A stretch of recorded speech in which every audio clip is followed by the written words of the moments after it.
Sir आपकी जमात और आप हमेशा ही इस बयानिए के अलंबरदार रहे हैं कि फ़ौज को हमेशा अपनी आइनी हदूद के अंदर काम करना चाहिए। तो आपने प्रेस कॉन्फ्रेंस में भी जिक्र किया कि आपने इकॉनमी के लिए, मुल्क की मैशत को संवारने के लिए, बेहतर करने के लिए बड़ी कुर्बानियाँ दी हैं। लेकिन हमें देखने को मिल रहा है चीफ़ ऑफ आर्मी स्टाफ अभी भी बड़ी तगोदो कर रहे हैं। कल उन्होंने कराची में बिजनेसमैन के साथ एक मीटिंग भी की। अब तो 25 बिलियन डॉलर्स वो ला रहे हैं। तो क्या समझते हैं जो इदारे हैं, फ़ौज अपनी आइनी हदूद के अंदर है कि इस तरह से मैशत को संवार रही है? नाज़रीन किराम, आज परवेज़ इलाही की गिरफ़्तारी के हवाले से लाहौर हाई कोर्ट ने एक हुक्मनामा जारी करते हुए आईजी इस्लामाबाद को तौहीन अदालत के नोटिस जारी किए हैं। और इसके अलावा पंजाब पुलिस को भी अदालत ने लाहौर हाई कोर्ट ने तलब किया है कि हमारा एक हुक्मनामा, हमारा एक ऑर्डर जो कि हमने जारी किया था कि परवेज़ इलाही को गिरफ़्तार नहीं किया जाना चाहिए। किसी भी लॉ एंड इन्फोर्समेंट एजेंसी, किसी भी लॉ एंड इन्फोर्समेंट इंस्टीट्यूट की जानिब से परवेज़ इलाही की गिरफ़्तारी से कबल जो है अदालत को आगाह किया जाए। इस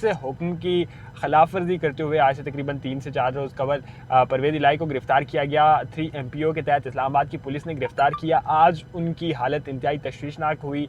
जेल में उन्हें सीने में दर्द महसूस हुआ तो वहाँ पर से उन्हें पिम्स हॉस्पिटल मुंतकिल किया गया था।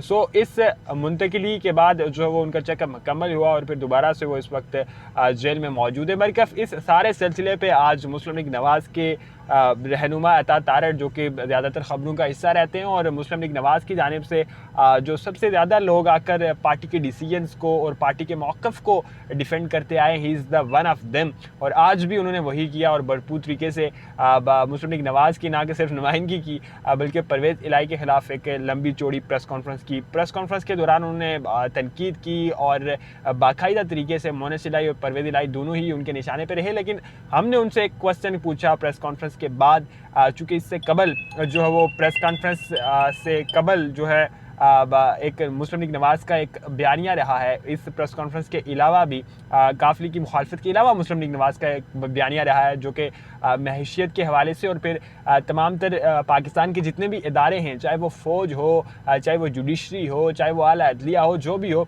उन सब को अपने आइनी हदूद के अंदर रह कर काम करना चाहिए। पाकिस्तान मुस्लिम लीग नवाज़ हमेशा इस बयानिए का जो है वो प्रचार करती रही है। लेकिन आज बल्कि कल, गुज़िश्ता कल एक इंतहाई अहम मामला, एक इंतहाई अहम मुलाकात कराची में हुई जो कि चीफ़ ऑफ आर्मी स्टाफ और जो मुल्क के चंद एक बड़े बिजनेसमैन हैं उनके दरमियान मुलाकात तय पाई। और उस मुलाकात में चीफ़ ऑफ आर्मी स्टाफ की जानिब से एक ये यकीन दहानी भी करवाई गई कि अब जो जितने भी मुल्क में मामलात हैं, चाहे वो करप्शन के हवाले से हैं और जो टैक्स नेटवर्क है उसे बढ़ाया जाएगा, टैक्स का दायरा कार बढ़ाया जाएगा।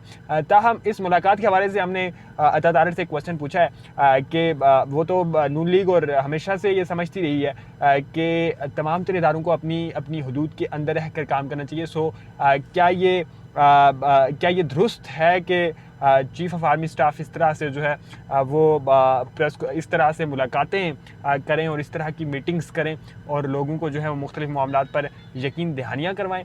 ये इस सवाल का जवाब सुन लीजिए।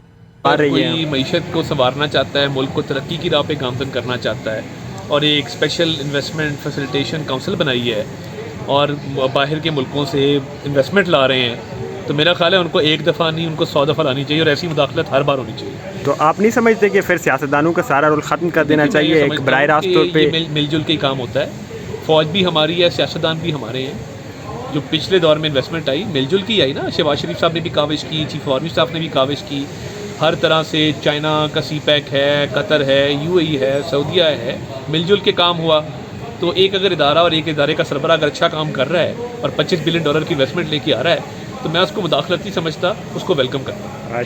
नाज़रीन किराम, दूसरी जो अहम और बड़ी खबर इस वक्त आपके सामने रखनी है वो DGISI के हवाले से है। अब सितंबर में ही DGISI का टेन्योर भी ख़त्म हो रहा है और अब जो है वो एक नए DGISI की तैनाती का मामला है। और इस मामले को लेकर भी हमारे मुल्क में ज़ाहिर है जब इस तरह की कुछ अहम तैनातियाँ होती हैं तो फिर ज़ाहिर कंट्रोवर्सीज़ बनती हैं, बहुत सारी लॉबिंग्स होती हैं और बहुत सारी ख़बरें भी निकल कर सामने आ रही होती हैं। कुछ मुसद्दका होती हैं, कुछ उस वक्त और उस हालात के तनाजुर में जो है वो मुसद्दका होती हैं जो बाद में जाकर गलत भी साबित हो रही थी। बल्कि इस वक्त एक ख़बर निकल के सामने आ रही है, कामरान खान जो कि एक सहाफ़ी हैं और आजकल अमूमन वो एक मखसूस लाइन पर चल रहे हैं। आज उन्होंने एक बड़ी अहम और बड़ी ख़बर दी है और वो ख़बर ये है कि लेफ्टिनेंट जनरल जो नदीम अंजुम हैं उनके टेन्योर ज़ाहिर ख़त्म हो रहा है, DGISI, सो उनके टेन्योर में जो वो इजाफ़ा किया जा सकता है, उनकी जो मुद्दत मुलाज़मत है उसमें तौसीक दी जा सकती है। सो अब यहाँ पर भी एक कन्फ्लिक्ट ऑफ इंटरेस्ट और कन्फ्लिक्ट ऑफ द लॉ है, चूँकि DGISI की तैनाती का जो मामला है वो सीधा सीधा ये सुबत है माज़ के साथ चीफ़ ऑफ एग्जेक्टिव यानी कि हमारे वज़ीर आज़म की सुबत है। मुल्क का जो चीफ़ एग्जेक्टिव यानी कि वज़ीर आज़म होगा वो इन अहम तरीन तैनातियों के मामले में अपनी राय के मुताबिक और अपनी काबीना और तमाम तरह खैर मौजूदा हालात को मद्देनज़र रखते हुए जो लॉ है उसे मद्देनज़र रखते हुए तैनाती का फ़ैसला करेगा। लेकिन इस मौजूदा सारे दौर में, मौजूदा सारे निज़ाम में और इस वक्त के मौजूदा हालात के मुताबिक जब मुल्क में एक निगरान हुकूमत जो है वो बरसर इक़्तिदार है, इस मौका पे इस तरह की बातें की जा रही हैं कि DGISI की जो मुद्दत मुलाज़मत है उसमें तौसीक दी जानी है। अब अहम सवाल ये है कि एक ऐसे वज़ीर आज़म जो कि ख़ुद निगरान हैं, जिनका ये इस्तेकाक ही नहीं है कि वो इस तरह के कोई अहम फ़ैसले कर सकें, क्या उनकी मौजूदगी में और इस निगरान हुकूमत की मौजूदगी में क्या जो है वो DGISI को खुफिया एजेंसी के सरबराह को उनकी मुद्दत मुलाज़मत में तौसीक दी जाएगी? ये बड़ा अहम सवाल है, बड़े अहम नौइयत का ये मामला है। अब देखना ये है कि इस मुद्दे को लेकर इमरान खान की जो खबर है, लेकिन इस मुद्दे को लेकर इदारा किस तरफ जाता है और क्या इसकी तस्दीक या तरदीद करता है। ताहम इस वक्त तक जब हम ये वीडियो रिकॉर्ड कर रहे हैं, इस वक्त तक किसी किस्म की तरदीद या तस्दीक सामने नहीं आई है। अगर आइंदा चल के इस मुद्दे पर, इस मामले पर किसी किस्म की कोई अपडेट होगी तो आपके सामने रखेंगे।